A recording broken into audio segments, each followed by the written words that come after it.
오늘 우리 수요 저녁 예배 주시는 하나님 말씀을 함께 받겠습니다. 오늘은 시편 32편 1절에서 11절까지 말씀을 우리가 받도록 하겠습니다. 시편 32편입니다.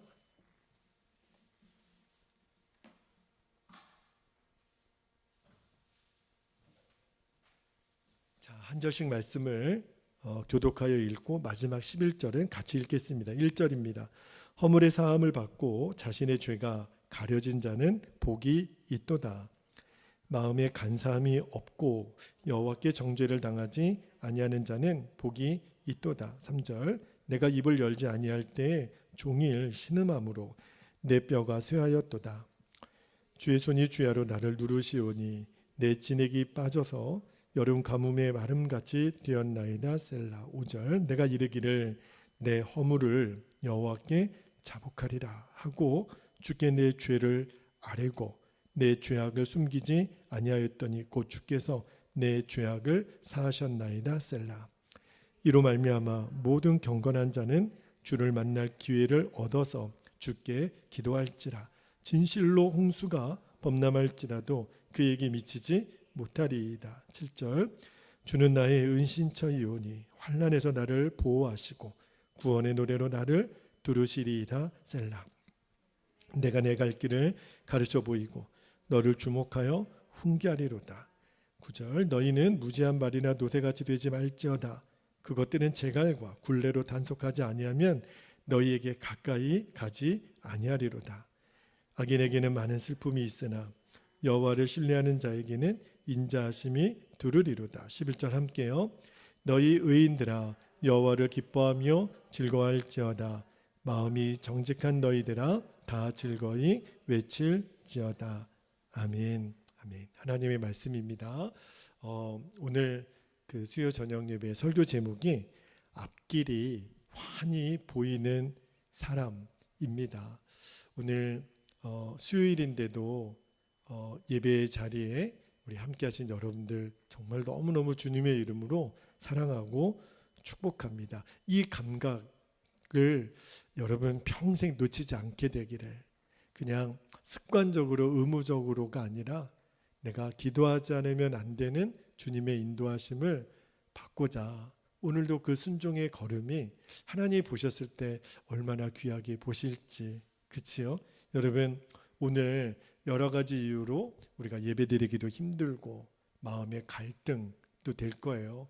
또 우리 내일 시험이 있는 우리 학생도 지금 마음 같아서는 더 공부하고 싶고 그런 시간인데, 그런데도 우리가 하나님 앞에 나와 예배하잖아요.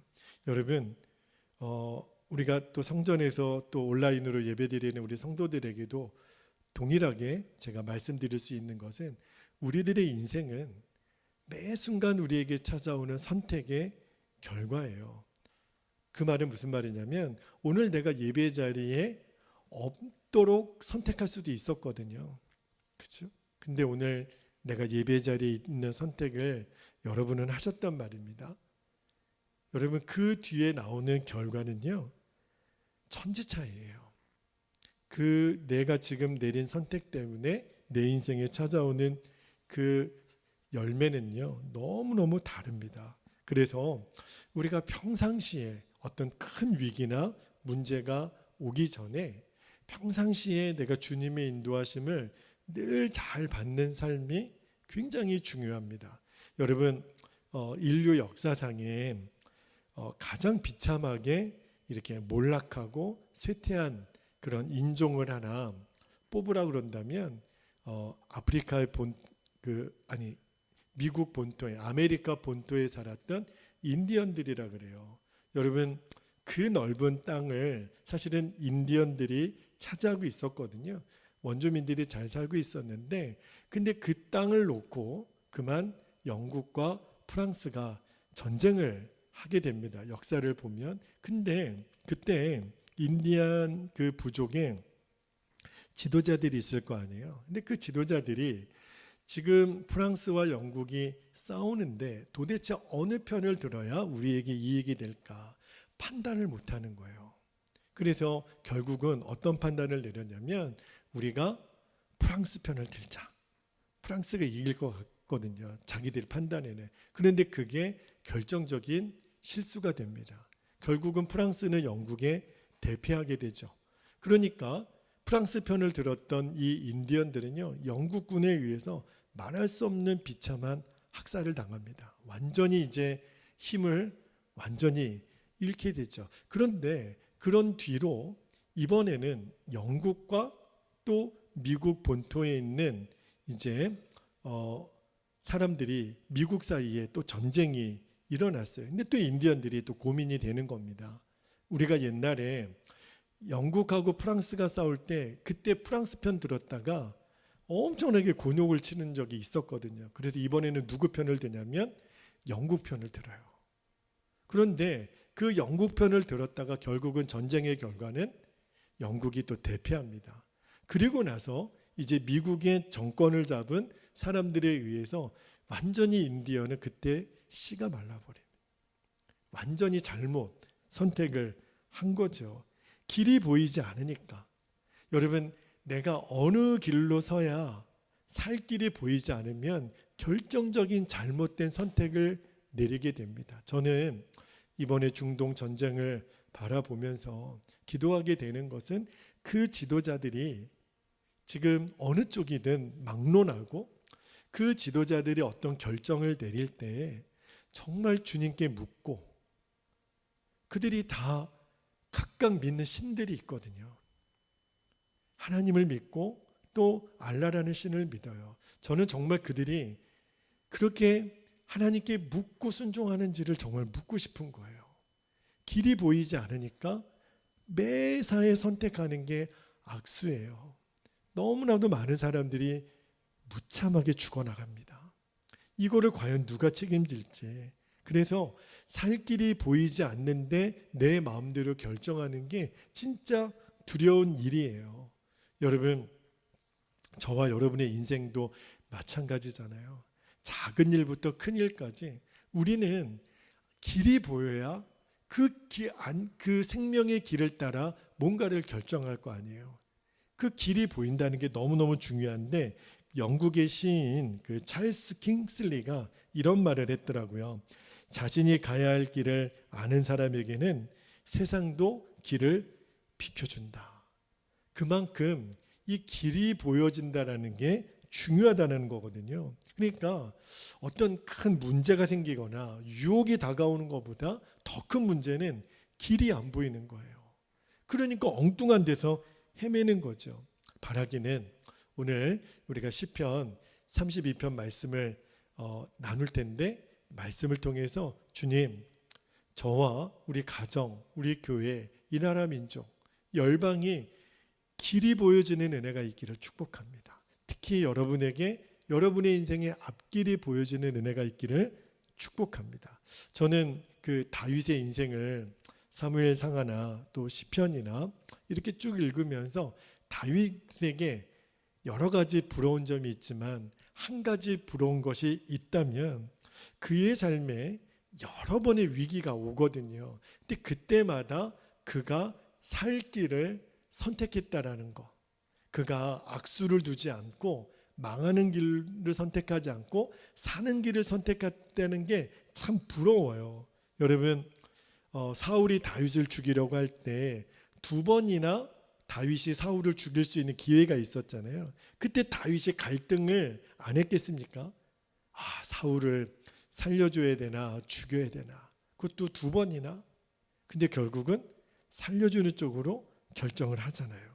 여러분, 나발이, 이름도 왜 나발인지 모르겠어요. 하도 그냥 입으로 나발 그래서 그런지 몰라도 그때 죽이려고 갈 때 그때도 다윗이 이거를 죽여야 되는지 살려야 되는지 갈등을 하다가 그래도 지혜로운 여인의 도움을 받아서 안 죽이는 것으로 선택을 하잖아요. 그가 간음죄와 살인죄를 저지르고 나단 선지자를 하나님 보내셔서 죄가 드러났을 때 그가 왕이었거든요. 당시 왕은요, 살릴 수도 죽일 수 있는 권세가 있는 존재니까 자기의 죄를 덮어버릴 수도 있었고 회개하고 드러낼 수도 있었는데, 그때 다윗이 자기의 힘으로 죄를 덮지 않고 회개하잖아요. 그 선택이 너무 귀하더라고요. 압살롬이 반역을 일으켰을 때도 아들하고 싸워야 되나 피해야 되나 얼마나 갈등이 많았겠어요. 결국은 예루살렘 성을 내주고 싸우지 않는 것을 결정하잖아요. 그러니까 다윗은요, 수많은 인생의 위기가 오는데 참 귀한 것이 살 길이 보이니까, 그 길이 보이니까 사는 길로 가는 거예요. 그때 다윗이 실수로 어느 한순간이라도 잘못된 선택을 했으면 오늘날 우리는 다윗을 제대로 읽지 못할 거예요. 왜 그럴까요? 다윗은 길이 보이니까. 그러면 어떻게 다윗은 그의 인생의 길이 이렇게 환하게 보였을까? 오늘 말씀을 통해서 제가 보기를 원하는데, 먼저 놀라운 것은요, 하나님이 다윗에게 직접 말씀해 주셨다 그래요. 자, 8절 말씀을 한번 볼게요. 오늘 말씀 8절에 보면 내가 내 갈 길을 가르쳐 보이고 너를 주목하여 훈계하리로다. 이것이 다윗이 앞길이 보인 비결 아니겠습니까? 하나님이 가르쳐 주신다는 거예요. 하나님이 보여주시고, 여러분 하나님이 가르쳐 주시고 보여주시는 대로 가면 얼마나 그 길이 안전하겠어요. 그렇죠? 게다가 9절 말씀에 보면 다윗이 또 하나님의 음성을 듣기를, 9절 보세요. 너희는 무지한 말이나 노새같이 되지 말지어다. 그것들은 제갈과 굴레로 단속하지 아니하면 너희에게 가까이 가지 아니하리로다. 하나님이 다윗에게 어떤 경고의 말씀을 주시냐면, 다윗아, 너는 무지한 말이나 노새같이 되면 안 돼. 왜 무지한 말과 노새를 비유했을까요? 동물 중에 가장 고집세고 그리고 마음대로, 자기 마음대로 하려고 하는 본성이 가장 강한 동물이 그 야생마하고 그리고 이 노새, 이 말들이 길들여지기 전에는요, 그렇게 거칠고 자기 마음대로 살려고 하는 경향이 많다는 거예요. 그러니까 하나님이 이렇게 그 두 동물을 비유해서 말씀하시는 거는, 다윗아, 너 마음대로 뭐든지 선택하면 안 돼. 너 마음대로 하려고 하면 네 입에 재갈 물려서 끌고 갈 수밖에 없어. 그렇게 지금 경고하는 거예요. 여러분, 하나님은요, 말씀하지 않으신데도 무지막지하게 우리를 징계하신 하나님이 아니세요. 에덴 동산에서도요, 하나님이 아담과 하와에게 이렇게 말씀하시잖아요. 창세기 2장 17절에 보면 선악을 알게 하는 나무의 열매는 먹지 말라. 너희가 먹는 날에는 반드시 어떻게 되리라? 죽으리라. 분명히 말씀하셨어요. 로마서 8장 13절에도 너희가 육신대로 살면 반드시 죽을 것이로되 영으로서 몸의 행실을 죽이면 살리니. 하나님은요, 분명히 말씀하셨어요. 육신대로 살면 죽는다는 거예요. 너희들 마음대로 살면 죽는다라는 거예요. 그런데 문제는요, 우리는 너무너무 심각하게 말씀하신 하나님의 말씀을 귀뜸으로 듣는 거예요. 너무 말씀을 소홀히 대하는 거예요. 그러니까 우리들의 삶이 늘 혼란스럽고 망하는 삶을 사는 겁니다. 요즘 그 한간에 계속 이슈가 되는 문제 중에 하나가 고위공직자들의 인사청문회잖아요. 그들이 왜 그렇게 곤욕을 치르는 줄 아십니까? 이전의 삶의, 과거의 삶의 문제 때문에 그래요. 입시 비리, 군대 비리, 자녀 비리, 부동산 투기, 이전에 지었던 그 죄가 드러나게 되니까, 그러니까 장관으로 적합하지 않다고 얼마나 망신을 당하는지, 그죠? 돼도 문제고 안 돼도 문제고, 지금 우리나라 정치계도 너무너무 곤욕을 치르잖아요. 그런데 그렇게 들통나고 나서 변명은 이렇게 하더라고요. 그때는 다 그렇게 했어요. 여러분, 그때는 다 그렇게 했다고 얘기한들 누가 그거를 인정을 해줍니까? 앞길이 보이지 않으니까. 내가 나중에 이런 고위공직자가 만약에 된다라고 알았으면 그때 좀 어렵더라도 그런 선택을 안 했을 거예요. 그런데 그때는 사람들 다 그 길로 간다고 자기도 해놓고 그때는 다 그랬다고 얘기하면 누가 아이고 그러셨군요. 그러면 지금은 잘하세요. 박수 쳐줄 사람이 누가 있어요. 근데 그때는 길이 안 보이는 거예요. 여러분, 세상의 평가는 너무너무 냉정합니다. 그렇죠? 내가 그때는 다 그랬다고 변명의 여지가 없는 거예요. 그런데 우리가 시편 23편에서도 보았지만 다윗은요, 언제나 하나님이 나의 목자가 되신 것이 분명히 있잖아요. 그래서 시편 23편 1절에 다윗이 그 유명한 고백을 하잖아요. 여호와는 나의 목자시니 내게 부족함이 없으리로다. 여러분, 다윗이 여호와는 나의 목자시니 이렇게 고백한 것은요, 그는 왕이 되는 것도 부유하게 되는 것도 장수를 누리는 것도 다윗에게는 그의 인생의 목적이 아니었다는 거예요.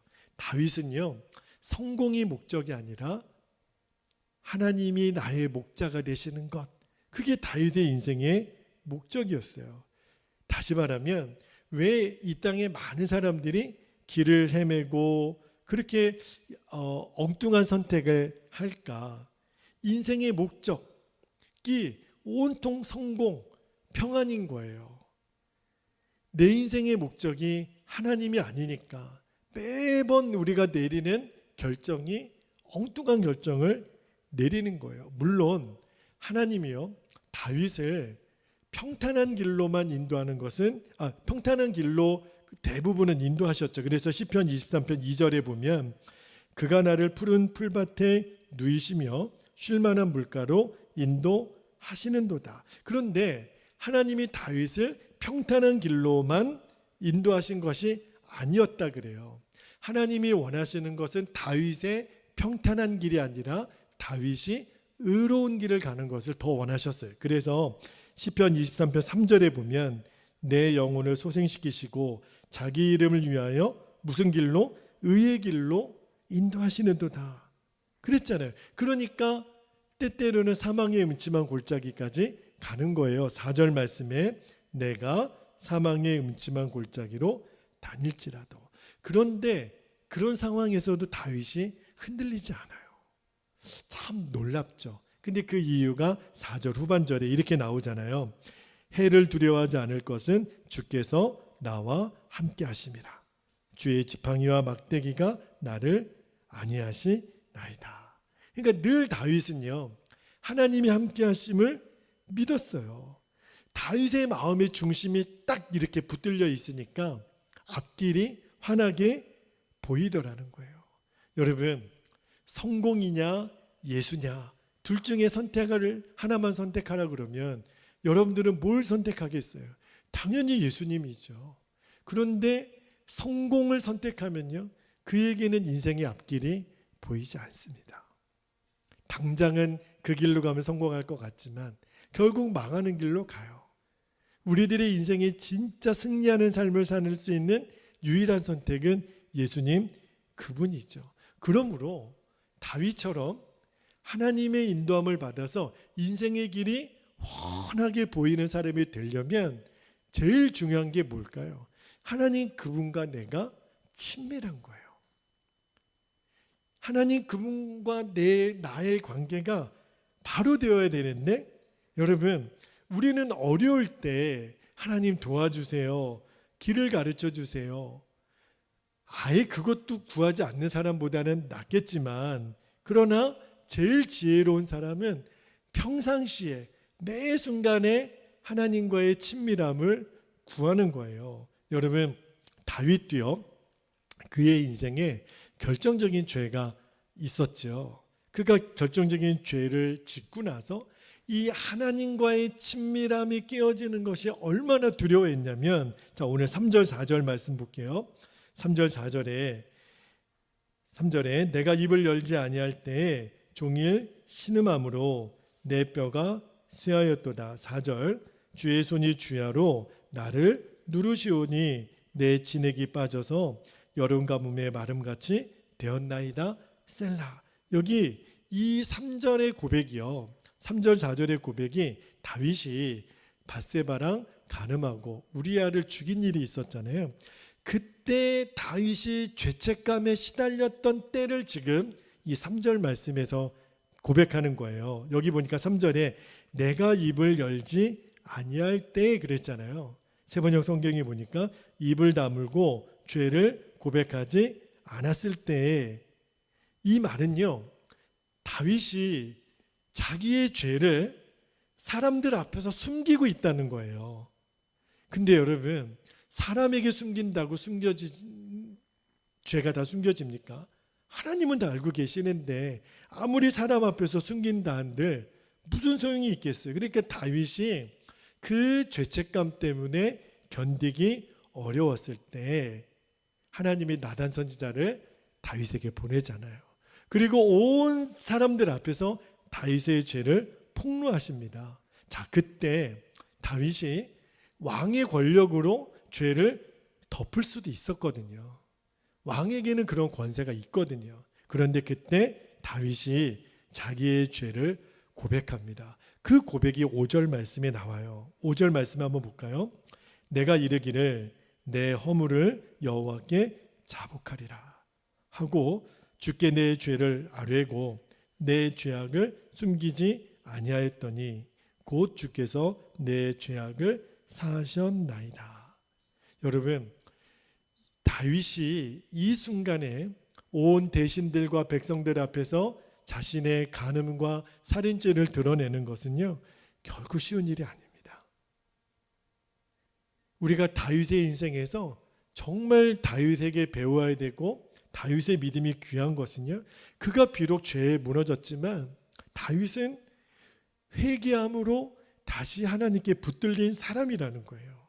여러분, 다윗의 회개가 오늘 우리에게 주는 도전은 뭐죠? 우리는 회개할 때 하나님께만, 그것도 큰 소리로 하지 않아요. 누가 들을까 봐 조용하게 하나님께 회개하고 사람들께는 절대로 말하지 않습니다. 그런데 다윗의 회개가 하나님이 진짜 회개라고 받으신 것은 너는 나에게뿐만 아니라 온 사람들 앞에서 자기의 죄를 드러낸 거예요. 이게 왜 중요하냐면 다시는 그 죄에 내가 종노릇하지 않겠다라고 하는 다윗의 선언이거든요.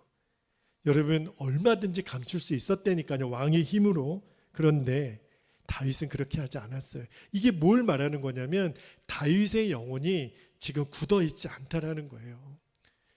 영혼이 굳어있는 사람은요, 이렇게 하지 못합니다. 왜냐하면 그랬다가는 완전히 죽는 거예요. 그런데 그게 사실은 사는 길이거든요. 내 죄를 정직하게 하나님과 사람 앞에 드러내는 것. 그래서 다윗이 끝끝내 하나님의 인도함을 받은 거예요. 여러분, 이 세상에 어느 누가 내 죄와 수치가 드러나는 것을 감당할 수 있는 사람이 누가 있겠어요? 그런데 다윗은 그것을 드러내는 것이 복이라 그랬어요.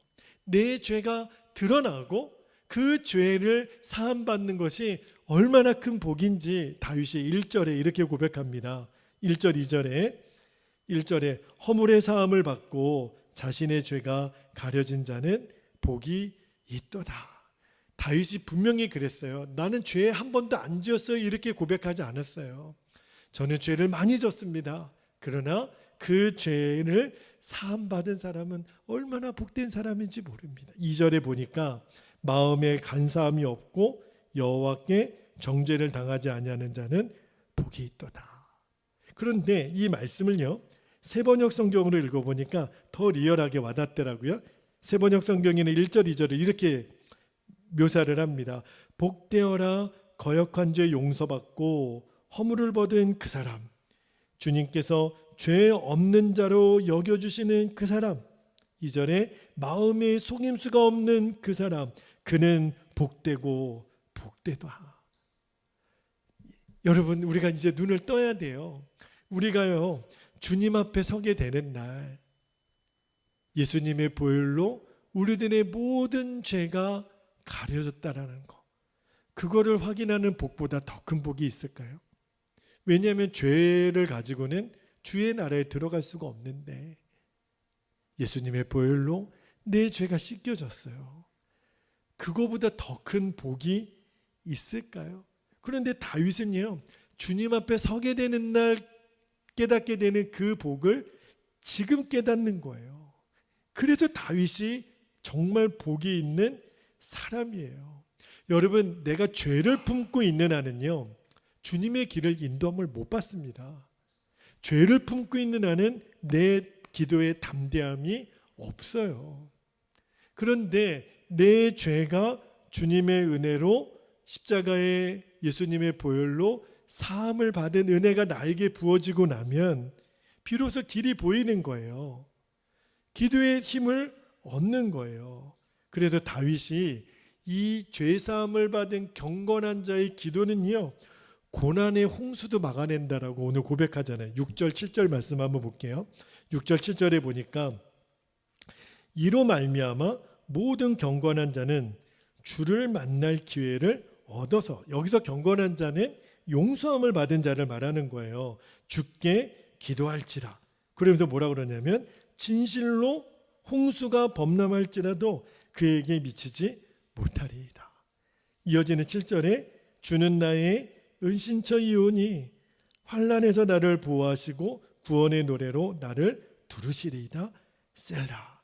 여러분, 용서받은 의인, 여기는 경건한 사람이다 그랬는데 그 사람에게는 어떠한 고난, 어떠한 환난이 홍수처럼 밀려와도 끄떡 없다는 거예요. 하나님 앞에 바로 선 자는 어떤 고난이 와도 무너지지 않는다는 거예요. 왜 그럴까요? 그에게 기도가 살아있으니까. 하나님과의 관계가 너무 친밀하니까. 여러분, 제가 아까 미국 초창기의 전쟁 이야기를 나눴는데 그 뒤로 이제 미국이 큰 세계적인 대국이 되었을 때 미국에도 큰 아픔의 전쟁이 그 자국 내에 있었잖아요. 남북 전쟁이 있었습니다. 우리나라는 한 2년 반 정도, 3년 가까이 우리가 한국 전쟁이 있었지만 미국은요 더 길었어요. 4년 정도. 이유는 노예 해방을 하느냐 마느냐 이 문제로 큰 전쟁이 있었잖아요. 그런데 문제는요, 북군도 남군도 다 그리스도인들이에요. 다 기도하는 사람들이에요. 그 당시 이 남군의 대통령이 누구였냐면 제퍼슨 데이비스였고요. 북군의 대통령은 우리가 잘 알고 있는 에이브라함 링컨이었잖아요. 그런데 이 남군의 대통령이었던 데이비스가 백성들에게 기도의 날을 선포하면서 그 대통령 메시지를 전하기를 이렇게 선포를 했어요. 기도야말로 전능하시며 만사를 주관하시는 하나님을 기쁘게 해드리는 일이 없다. 기도는 적과의 싸움에서 남부 연합에 가담한 남군들을 보호하고 지켜주는 방패가 되리라. 그렇게 이제 선언을 했어요. 그랬더니 이제 남쪽에 있는 군인들과 백성들이 아멘 그랬죠. 그런데 그 데이비스의 그 대통령의 연설을 들은 링컨이 너무너무 분노하는 거예요. 왜냐하면 흑인들을 노예처럼 부리면서 하나님께 저렇게 기도하는 모습이 너무너무 가증스럽고 안타까운 거죠. 그래서 링컨이 이렇게 말을 합니다. 다른 사람의 이마에 흘러내리는 땀에서 이익을 차릴 욕심으로 감히 공의로운 신 하나님의 도우심을 청한다는 건 이상한 노릇이 아닐 수 없다. 지금 남과 북이 같은 성경을 읽고 같은 하나님께 기도를 드리며 상대방을 이기게 해달라고 호소하고 있다. 양쪽의 기도가 모두 받아들여질 수는 없다. 어느 쪽도 소원하는 바를 완전히 이룰 수 없다. 전능하신 하나님만이 목적을 가지고 계신다. 그렇게 선언하면서 여러분 링컨은요 그의 별명이 하나 있어요. 백악관을 기도실로 만든 대통령. 링컨은 정말 기도를 많이 했거든요. 그래서 그가 이어서 이런 말을 합니다. 저는 수없이 무릎을 꿇을 수밖에 없었습니다. 그것 말고는 어디로도 갈 수 없다는 것을 너무나 분명히 알고 있었기 때문입니다. 링컨은요 절대로 사람들 앞에서 자신의 의를 과시하지 않았어요. 사람들이 각하 대통령이 우리 북군 편이 되게 해달라고 기도하시도록 선포하시죠. 그때 링컨 대통령이 유명한 말을 했습니다. 우리는 하나님이 우리 편이 되어달라고 기도하지 말고 우리가 하나님 편이 되게 해달라고 기도하십시다. 너무너무 위대한 말을 했어요. 똑같이 하나님을 믿어도요, 길이 보이지는 사람과 길이 보이지 않는 사람은 기도가 다르더라고요. 결국은 하나님이 링컨의 손을 들어주시는 거예요. 그래서 그 무서운 흑인 노예 제도가 폐지가 됩니다. 그리고 진정한 자유가 저 미국 땅에 임해서, 그래서 미국이 위대한 하나님의 나라로 그렇게 복을 받은 건데, 그러나 지금 미국이 너무 달라졌어요. 기도하는 대통령의 모습이 보이지 않아요. 비록 그는 대통령 취임할 때 성경에 얹고 선서는 할지언정 그게 선서용인지 진짜 말씀을 읽는 대통령인지 기도하는 대통령인지 너무 의심스럽습니다. 그러나 링컨은 진짜 기도했어요. 여러분, 여기 이 대목이 바로 우리가 매일매일 말씀과 기도로 주님을 바라봐야 되는 이유가 여기 있어요. 우리가 매일 주님을 바라보는 사람과 주님을 의식하지 못하고 내 마음대로 결정하는 사람은요, 그 차이가 천지 차이예요. 오늘 새벽에도 제가 목자와 양에 대한 말씀으로 요한복음 10장 말씀을 3일에 걸쳐서 말씀을 드렸잖아요. 우리가 목자 되신 예수님의 음성을 듣고 그분의 음성을 분별하고 그분을 따라가는 결정적인 키는 뭐라 그랬어요? 그분과 나 사이의 친밀함이에요. 양이 어떻게 목자의 음성을 그렇게 잘 알아듣죠? 늘 같이 있으니까, 늘 주고받는 그 음성이 있으니까, 친밀하니까, 익숙하니까. 우리도 똑같아요. 주님과의 친밀함에 달려있는 거예요. 그래서 오늘 우리가 정말 기도하고 싶은 것은, 우리가 주님 어떤 성공이나 내가 원하는 거, 우리는 다 내가 원하는 것들이 있잖아요. 저희 교회도 우리 개인도 다 우리가 바라는 소원이 있는데, 주님이 원하는 것은 말씀을 준비하다가 계속 그런 마음을 주세요. 지금 너가 원하는 것 말고 내가 정말 너가 이런 기도 하나 했으면 좋겠다, 그런 마음을 주시는데, 어떤 마음을 주시냐면 너는 나에게 주님과의 친밀함만 구하라. 여러분, 우리가 성공도 해야 되고 빨리빨리 뭐 해야 될 일도 많잖아요. 그런데 우리들에게 가장 시급한 기도 제목이 있다면 바로 주님과의 친밀함이라는, 그걸 위해 기도하라는 마음을 주세요. 그래서 다윗은 늘 하나님을 친구처럼 그렇게 여길 수 있었던 사람, 그게 우리들에게 있어서 진짜 성공이고 평안이라는 거예요. 여러분, 앞길이 훤하게 보이는 사람, 그죠?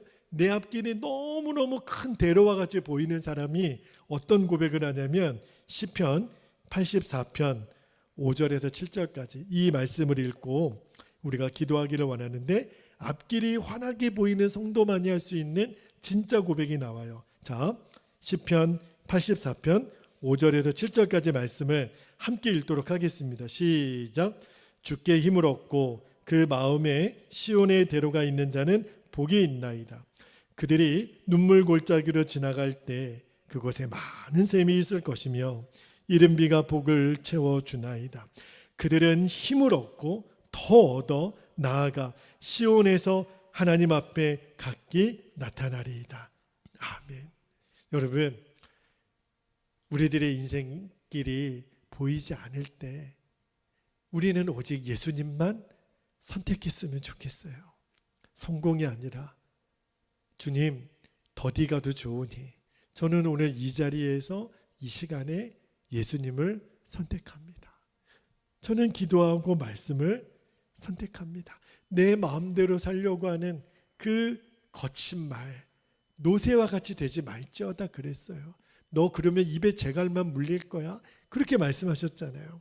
주님, 저는 제 마음대로 선택하지 않고 하나님의 인도함만 갈망합니다. 그러면 주님이 저와 여러분의 길을 훤히 보여주시는 거예요.